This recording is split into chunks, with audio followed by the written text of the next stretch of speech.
제9계명 내 이웃에 대하여 거짓 증거하지 말라. 출애굽기 20장 16절 말씀입니다.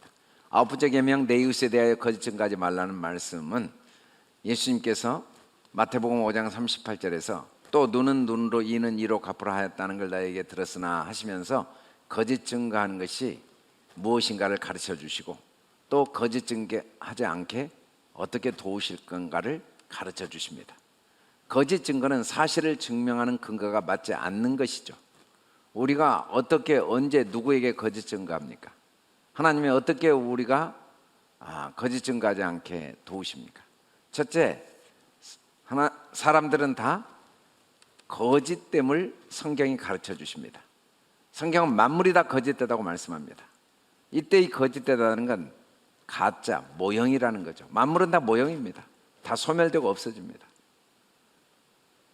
그러므로 보이는 세상을 근거로 한 우리 마음의 생각도 심히 거짓됩니다. 에레미야 17장 9절에 보면 만물보다 더 부패하고 거짓된 게 사람의 마음이라고 그랬습니다. 보이는 걸 기초로 우리가 생각하면 우리 마음과 생각도 거짓되고 부패할 수밖에 없습니다. 로마서 3장 4절에 오직 보이지 않지만 진리이신 하나님의 말씀만이 참된 증거가 된다고 말씀합니다. 하나님이 우리가 거짓 증거하지 않게 어떻게 도우시는가에 대해서 구체적으로 이렇게 도우십니다. 나는 너에게 이르노니 악한 자를 대적하지 말라라고 말씀합니다. 우리에게 악한 자는 율법의 말씀입니다. 율법은 우리를 진노에 이르게 한다고 로마서 4장 15절을 말씀합니다. 또 율법은 우리를 정죄하고 심판합니다. 그러나 동시에 율법은 우리를 그리스도께로 인도하는 참되고 유일한 이웃입니다. 율법은 그림자이고 그리스도는 참 진리이시죠. 율법은 우리 오른밤을 때리고 우리 의를 책망합니다. 이때 우리는 우리 왼편도 돌려주고 나의 거짓된 의를 버려야 됩니다. 율법은 나를 고발하여 속옷을 가져가서 수치를 드러냅니다. 이때 우리는 겉옷도 가져가게 하고 거짓 자랑을 버리고 오직 그리스도의 은혜의 옷을 자랑해야 됩니다.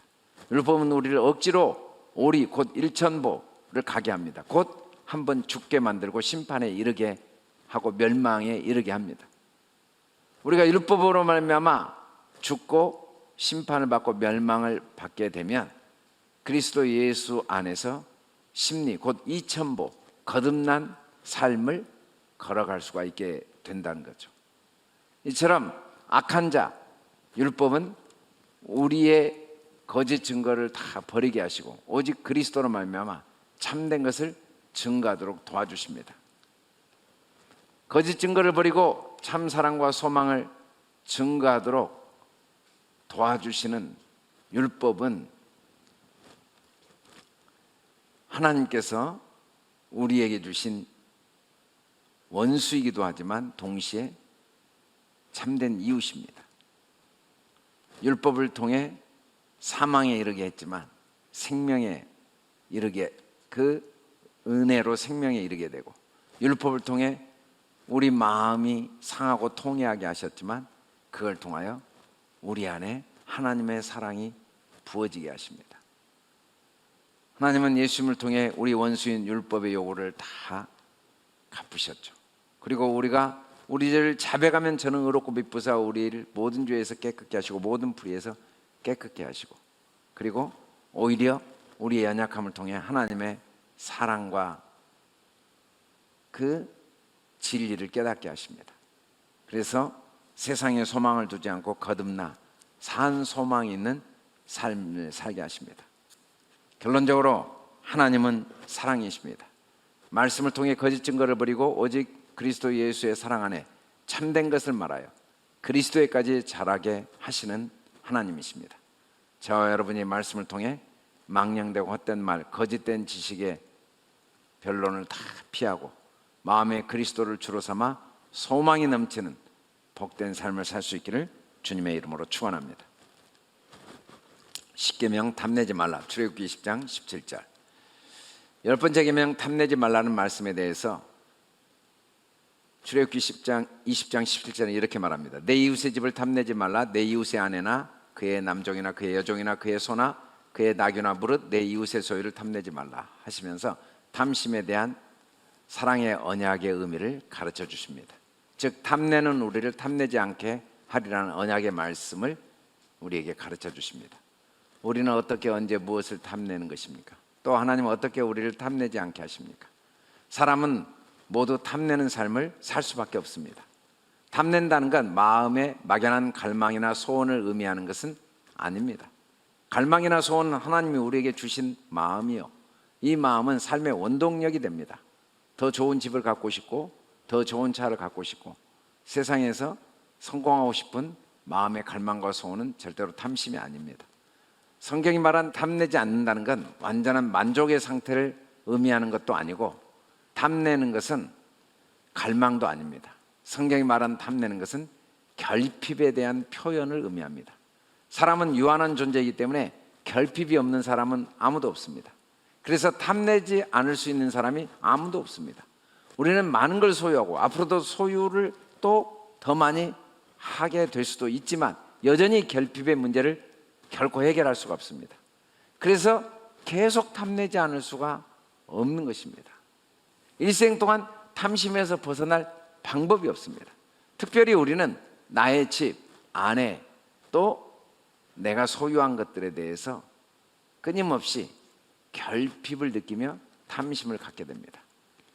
이런 우리에게 하나님께서 탐내지 않도록 도와주시겠다고 언약하고 계신 거죠. 하나님께서는 예수 그리스도를 통하여 내가 누구인지를 알게 도와주셨습니다. 우리는 하나님의 언약 안에서 창조되었고 또 그 언약 안에 살고 있는 존재들입니다. 우리는 하나님의 완전하신 사랑의 언약 안에서 그의 은혜로 말미암아 이미 영원전부터 하나님의 자녀의 권세를 가진 존재입니다.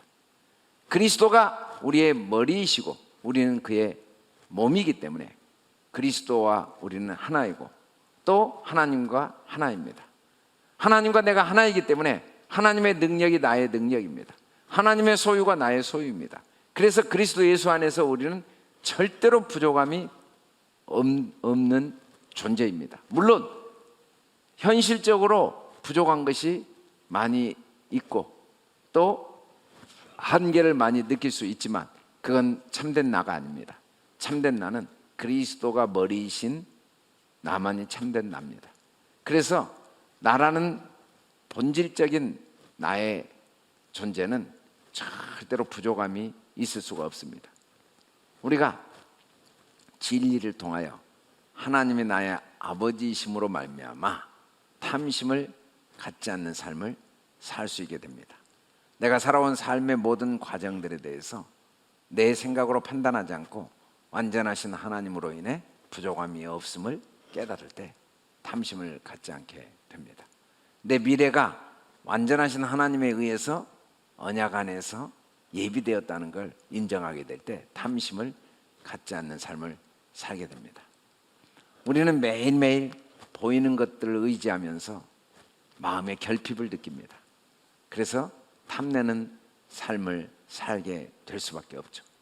그러나 그 결핍은 우리의 마음속에 한계와 또 우리 마음의 어둠과 절망과 좌절의 경험을 통하여 하나님께로 나가게 하는 하나님의 축복의 도구들입니다.